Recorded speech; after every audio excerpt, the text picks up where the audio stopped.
Welcome to mini foods Jaisingh. எல்லோருக்கும் வணக்கம். இன்றைக்கி நம்ம வீடியோவில் நம்ம வீட்டில் இருக்கிற பொருட்கள் வச்சு ஒரு 10 நிமிஷத்தில் சிம்பிளான ஆரோக்கியமான ஸ்நாக் ரெசிபி எப்படி செய்யலாம் அப்படின்னு தாங்க பார்க்க போகிறோம். பாருங்கள், இப்போ ஒரு பாத்திரம் எடுத்துக்கலாம். அதில் வந்துட்டு 3/4 கப் அளவுக்கு நாட்டு சக்கரை சேர்த்துருக்குறேங்க.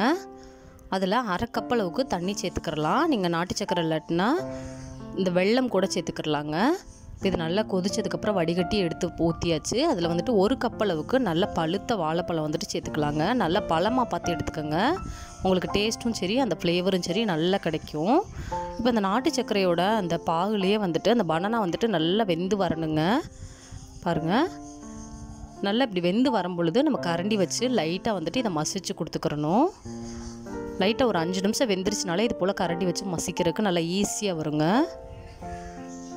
பாருங்கள், இதே போல் நல்லா மசிச்சு எடுத்துக்கோங்க. நல்ல பழுத்த வாழைப்பழமாக இருந்துச்சுன்னா டேஸ்ட் வந்துட்டு நல்லாயிருக்கும். அடுப்பை மீடியம் ஃப்ளேமில் வச்சுட்டு இதே போலவே வந்துட்டு கலந்து கொடுத்துக்கிட்டே இருங்க.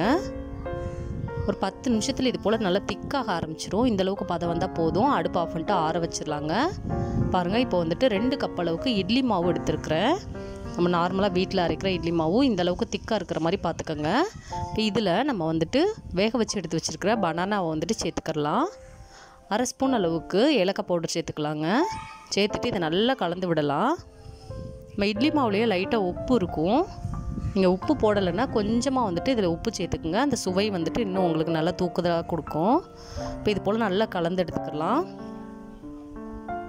நல்லா கலந்ததுக்கப்புறமா ஒரு குழிப்பணியார கல் வந்துட்டு அடுப்பில் வச்சுக்கலாங்க. அதில் கொஞ்சமாக நெய் இல்லாட்டினா ஆயில் வந்துட்டு சேர்த்துக்கலாம். சேர்த்துட்டு நம்ம ரெடி பண்ணி வச்சுருக்கிற மாவை இது போல் கொஞ்சம் கொஞ்சமாக எடுத்து ஊற்றிக்கலாங்க. இட்லி மாவு வந்துட்டு ஃப்ரெஷ்ஷாக அரைச்ச இட்லி மாவில் செஞ்சால் நல்லா வராதுங்க. அரைச்சி லைட்டாக புளிக்க வச்ச மாவில் தான் செய்யணும்.